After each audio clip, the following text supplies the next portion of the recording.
मैं क्यों ऐसा बोल रही हूँ कि ये पूरा शुद्ध देसी बिहारी स्टाइल होने वाला है, क्योंकि अब जैसे देखो मैं एग्जांपल दे रही हूँ।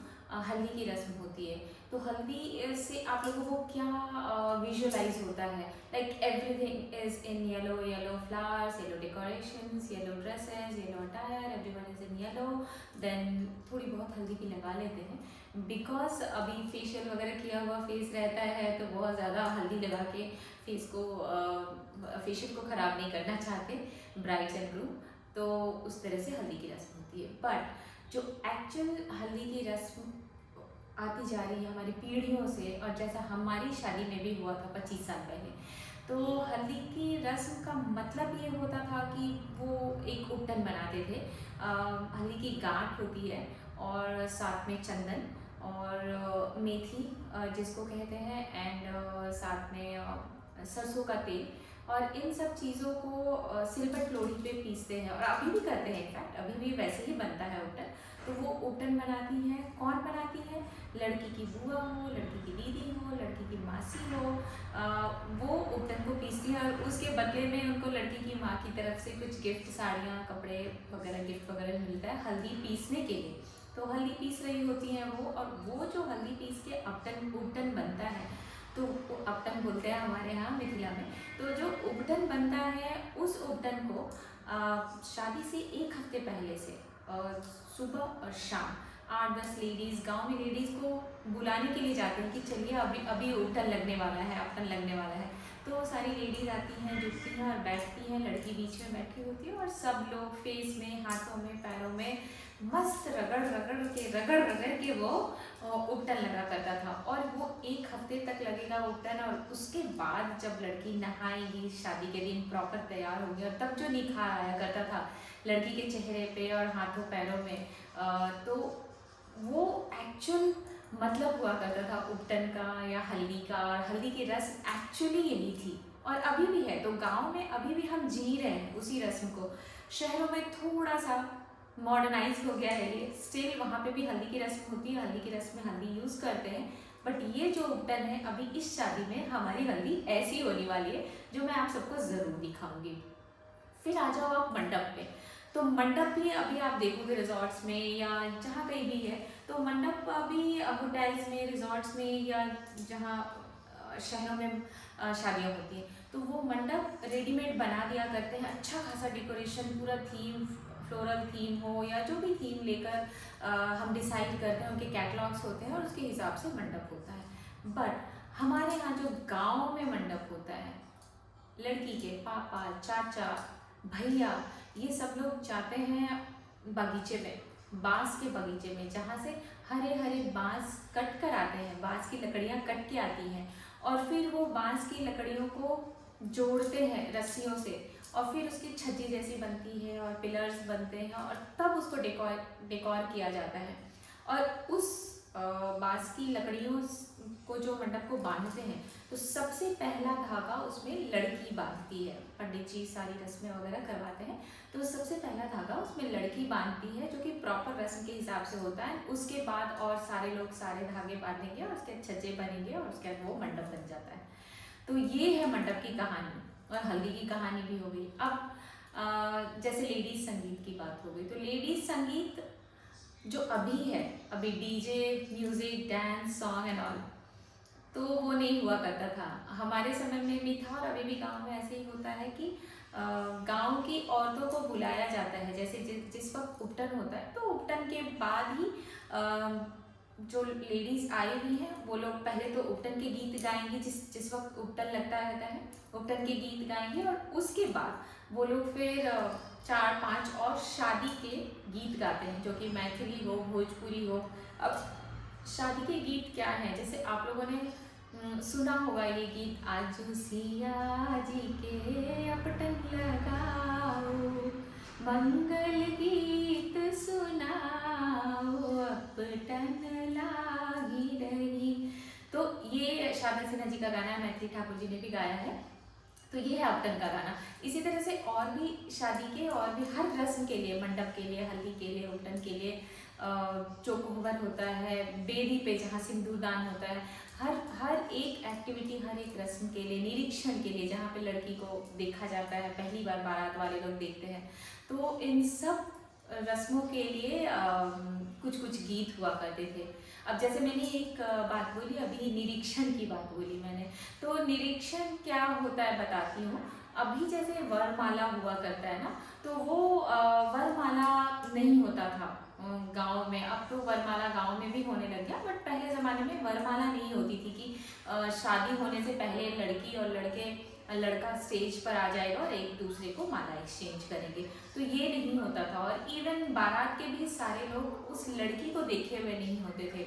मीन्स लड़की और लड़के की जो शादी फिक्स होती है अभी भी, मोस्ट ऑफ द फैमिलीज जहाँ अरेंज मैरिज होता है, तो वहाँ पे क्या होता है कि लड़की को देखने के लिए कि लड़के के फैमिली वाले, उनकी मम्मी, बुआ, चाचा, फूफा, ताऊ जो भी है, वो लोग सब आते हैं, लड़की पसंद कर लेते हैं। और जब वो लोग ओके कर देते हैं, लड़की को कुछ गिफ्ट दिया, ज्वेलरी दी, साड़ी दी, कपड़े दिए, या फिर कुछ भी कंफर्मेशन करके उन्होंने कंफर्म कर दिया कि हाँ लड़की हमको पसंद है, उसके बाद लड़की के पेरेंट्स, आप लोग ना इस पे ध्यान मत देना, ये बिन बुलाए मेहमान है, और पता नहीं क्यों अभी आ गए, कभी मुझे कुछ हुआ नहीं करता था ऐसे पिंपल्स एंड ऑल, बट अभी हो गया है, ठीक है। तो वो जब लड़की फाइनल हो गया कि हाँ लड़की पसंद है, उसके बाद लड़की के पेरेंट्स लड़के को रोका करने के लिए जाते थे।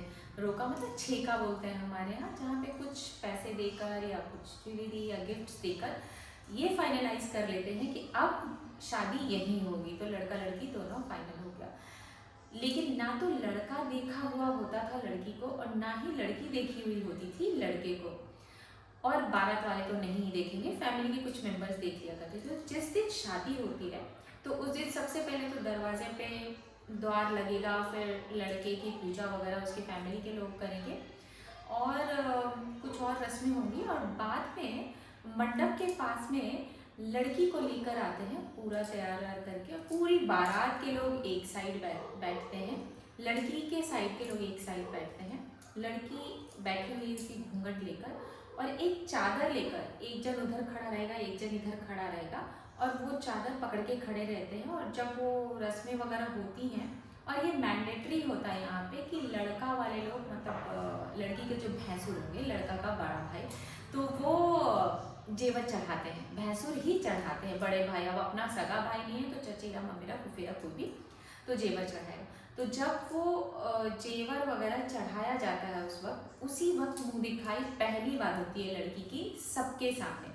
तो वो पर्दा हटता है, फिर घूंघट हटाया जाता है, और फिर लड़की का चेहरा सब लोग देखते हैं, और इतनी सारी ज्वेलरी वगैरह जो चढ़ाया है, जितने भी बारात के लोग हैं उन लोगों को जो भी आशीर्वाद वगैरह देना है वो दिया जाता है। तो ये एक रस्म है जिसको निरीक्षण बोलते हैं हमारे यहाँ। तो वो निरीक्षण भी होगा वहाँ पे।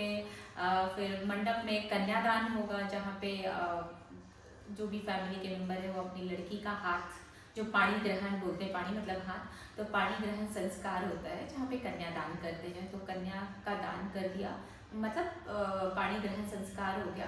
तो उसके बाद लड़की आपके घर की रौनक हो गई, ऐसा होते हैं जिसको आपको, ऐसा बोलते हैं जिसको आपको संभालना है। तो ये कन्यादान की रस्म भी होगी। उसके बाद एक और रस्म है जिसमें भाई जो है वो लावा बोलते हैं हमारे यहाँ, धान को जब सूखे रोस्ट करते हैं तो वो लावा फूटता है उसमें से। तो वो लावा लेकर लड़की पहले तो पल्लू में रखती है वो लावा को, और लड़का पीछे से पकड़ा हुआ रहता है, और भाई देते जाता है लावा, और मंडप में 7 फेरे होते रहते हैं और लावा छीनते हैं। तो ये भी एक रस्म है जहाँ पे 7 फेरे वहाँ पे भी कंप्लीट होते हैं लड़का और लड़की के, और भाई साथ में घुमाता है उन लोगों को पकड़ के। तो ये भी रस्म है। उसके बाद सिंदूरदान का रस्म है, जहाँ पे सिंदूरदान में वो एक वेदी बनी होती है, वो मंडप से अलग होता है। तो वेदी बनी हुई होगी, और वहाँ पे लड़की को लेके जाया जाएगा, और लड़की की माँ नहीं देखेंगी सिंदूरदान होते हुए, माँ अलग बैठी हुई रहती हैं, और सारे लोग रहेंगे, सिस्टर्स रहेंगी, भाभी या चाची जो भी रहेंगे। तो लड़की का फेस को ऐसे कवर कर दिया जाता है, और लड़का पीछे से आता है और फिर सिंदूर डालता है, जो कि हमारे यहाँ वो रेड कलर का, जो ऑरेंज कलर का सिंदूर होता है, उसी सिंदूर से शादी होती है। और ऑरेंज सिंदूर, बट सिंदूर लेने से पहले सोना रखते हैं, हाथ में सन रखते हैं, जिससे रस्सियाँ बनती है, सन रखते हैं, सोना रखते हैं, सिंदूर रखते हैं, ये रख के और फिर उसी से लड़का सिंदूर दान करता है। 5 बार सिंदूर दान होता है। तो सिंदूर दान हो गया, उसके बाद शादी होगी। सिंदूर दान के बाद फिर कोहबर बोलते हैं हमारे यहाँ, जहाँ पे लड़का लड़की के कमरे में उनको ले के जाया जाता है।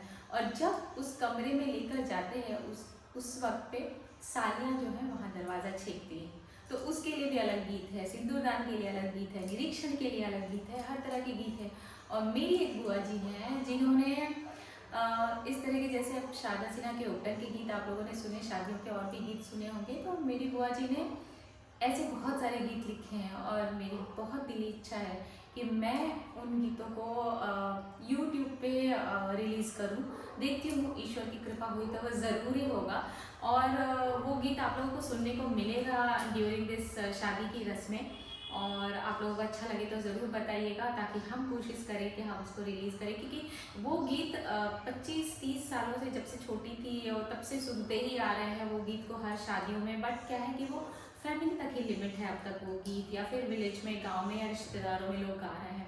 बट मेरी बहुत इच्छा है कि जो टैलेंट मेरी बुआ जी को है, तो वो हर कोई जाने, हर कोई समझे उसको। तो इसलिए अगर उसको हम रिलीज़ करेंगे उस सॉन्ग को, तो हर कोई जानेगा, समझेगा हमारी कल्चर को, संस्कृति को, कि हर रस्म के लिए कैसे कैसे गीत हैं। तो ये सारी चीज़ें मैं दिखाने वाली हूँ। और कोहबर में जाते हैं, वहाँ पे भी एक रस्म होती है जिसमें सोने की अंगूठी रखी जाती है और उसको ढूंढते हैं पानी के अंदर, दूल्हा दुल्हन दोनों ढूंढते हैं। 5 बार होता है, जो पहले निकाल लिया 3 बार वो जीत जाएगा, ये होता है। फिर खीर खिलाने की रस्म होती है, बहुत सारी रस्में हैं। और उसके बाद फाइनली शादी की रस्में ऑलमोस्ट खत्म हो जाती हैं, बिफोर विदाई। तो फिर उसके बाद नेक्स्ट डे विदाई होती है। विदाई में भी वो चावल छींटते हैं पीछे, माँ को वापस चावल छींटते हुए फिर लड़की विदा हो जाती है। वो बहुत ही भावुक क्षण होता है हर किसी के लिए, क्योंकि लड़की अब घर छोड़ के जा रही है। पराया धन बोलने लग जाते हैं उसको, कि लड़की पराया धन हो गई। हालांकि बिटिया जो होती है कभी भी पराया धन नहीं हो पाती माँ पापा के लिए, क्योंकि वो,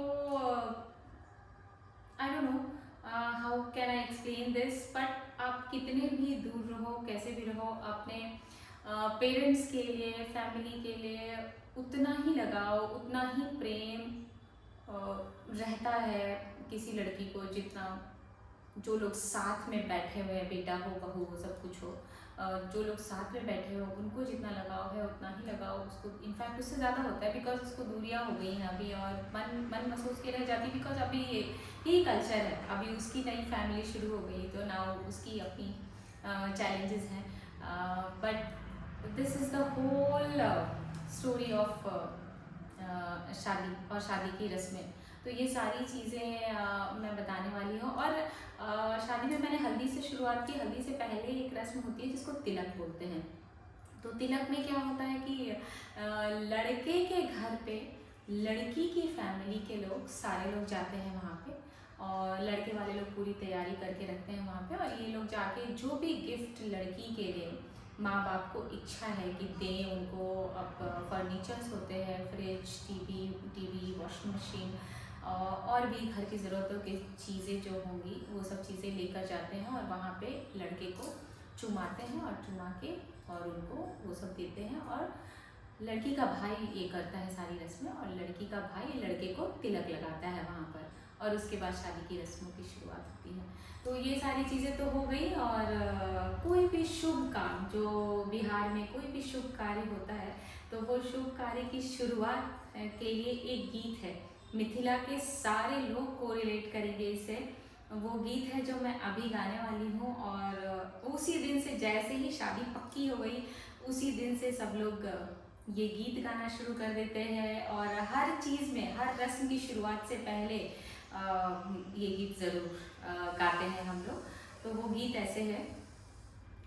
एक बेर बोलो भगवान अमृत के समान, सब सखी हिली मिली बोलियो शुभे है शुभे। ऊपर देव लोग शुभे, नीचे पितर लोग शुभे। ऊपर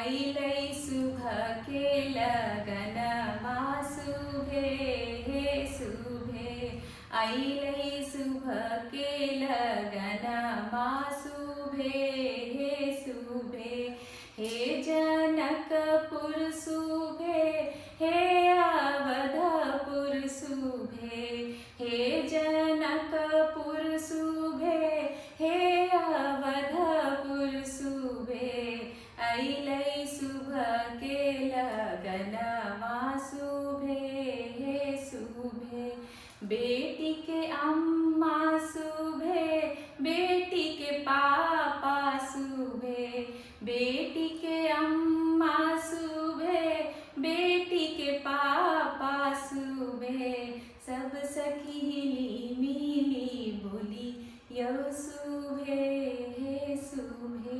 तो ये शुभ कार्य की शुरुआत करने से पहले मिथिला के हर घर आंगन में इस गीत की से ही शुरुआत होती है। हर शुभ कार्य की, चाहे जनेऊ, उपनयन जो बोलते हैं, थ्रेडिंग सेरेमनी या फिर शादियां वगैरह है, तो जैसे ही पक्की हो गई बात वैसे ही ये गीत हर तरफ बजने लग जाता है, गाने लग जाती हैं औरतें।